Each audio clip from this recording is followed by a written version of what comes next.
Rencana pembangunan wilayah. Tahukah kamu apa itu rencana pembangunan wilayah? Rencana pembangunan wilayah adalah suatu proses perencanaan yang dilakukan untuk mengatur pemanfaatan ruang, sumber daya alam, manusia, dan infrastruktur di suatu wilayah agar mampu mencapai tujuan pembangunan secara efektif, efisien, merata, dan berkelanjutan. Perencanaan ini mencakup penentuan prioritas pembangunan, penyesuaian dengan potensi daerah, serta upaya meminimalkan resiko yang mungkin terjadi di masa depan. Mengacu pada RT/RW, rencana tata ruang wilayah yang sudah disusun pemerintah sebagai pedoman. Tujuannya yang pertama mengoptimalkan potensi wilayah dengan memanfaatkan keunggulan SDA, SDM, dan posisi strategis daerah. Yang kedua, mengurangi kesenjangan antar wilayah, yaitu mendorong pembangunan di daerah tertinggal dan terpencil.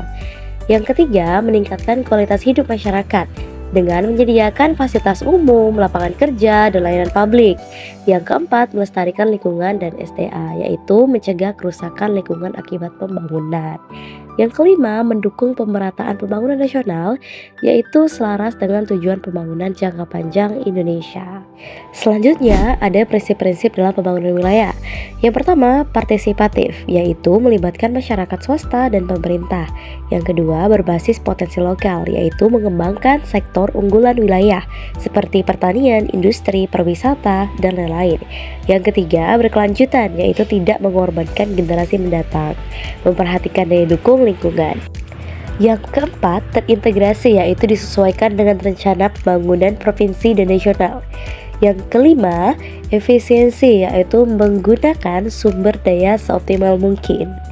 Lalu, apa saja tahapan perencanaan? Yang pertama, ada identifikasi potensi dan masalah wilayah. Jadi, kita harus menganalisis terlebih dahulu tentang sumber daya alamnya, tentang iklim, kondisi geografis, jumlah penduduknya berapa, infrastruktur, dan masalah sosial. Yang kedua, perumusan tujuan dan sasaran. Kita harus menentukan target pembangunan yang jelas dan terukur.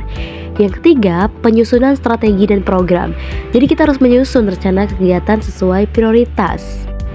Lalu setelah itu kita langsung bisa melaksanakan program pembangunan, yaitu dengan cara mengimplementasikan rencana melalui proyek nyata.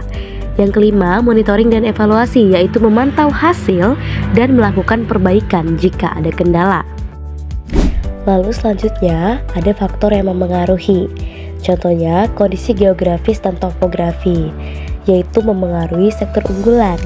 Ketersediaan sumber daya alam seperti bahan baku, energi, air, tanah, jumlah dan kualitas penduduk seperti tenaga kerja, tingkat pendidikan.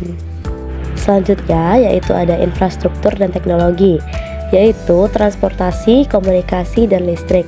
Selanjutnya kebijakan pemerintah seperti peraturan, investasi, dan anggaran.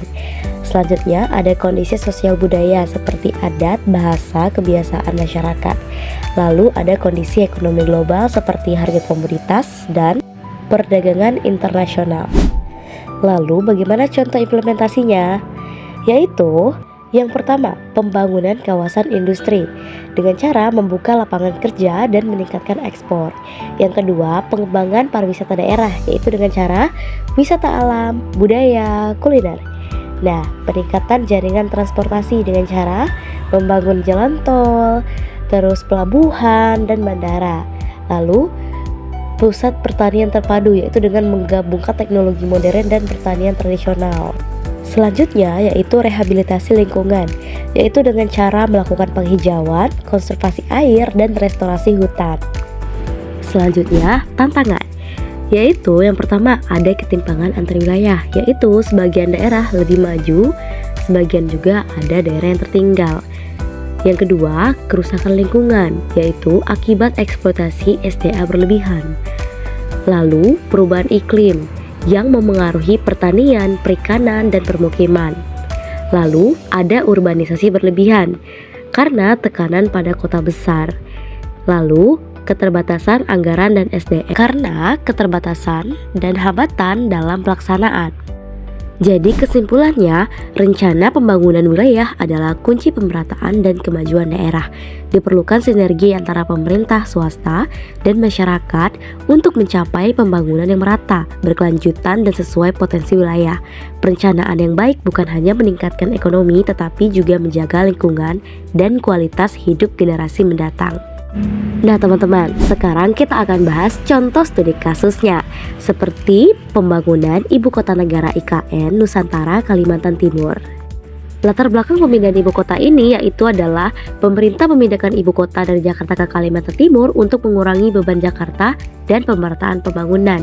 Ditargetkan menjadi kota modern, hijau, dan pintar, Smart and Green City. Program pembangunannya yaitu pembangunan pusat pemerintahan baru, infrastruktur transportasi modern seperti jalan tol, bandara, pelabuhan, energi terbarukan dan pengelolaan air bersih, dan ruang hijau dan kawasan konservasi.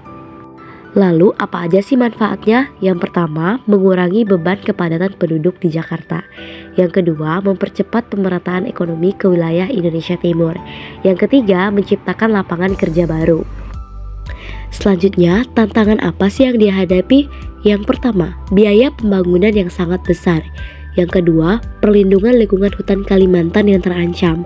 Yang ketiga, adaptasi masyarakat lokal dan pendatang. Karena ibu kota ini sedang dalam progres, jadi indikatornya masih bersifat progresif. Lalu contoh studi kasus yang kedua yaitu adalah pembangunan MRT Jakarta. Latar belakangnya karena untuk mengatasi kemacetan parah di ibu kota dan mengurangi polusi.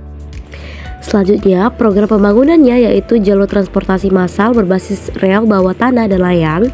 Yang kedua, integrasi dengan Transjakarta dan KRL. Manfaatnya seperti mempercepat mobilitas masyarakat dan mengurangi ketergantungan pada kendaraan pribadi. Tantangannya yaitu adalah biaya pembangunan yang sangat besar dan sulitnya edukasi masyarakat untuk beralih ke transportasi umum. Indikator keberhasilannya yaitu yang pertama, penurunan waktu tempuh perjalanan di jalur Bundaran HI ke Lebak Bulus. Yang kedua, peningkatan jumlah penumpang harian. Yang target awal hanya 65.000, kini 80.000 lebih per hari.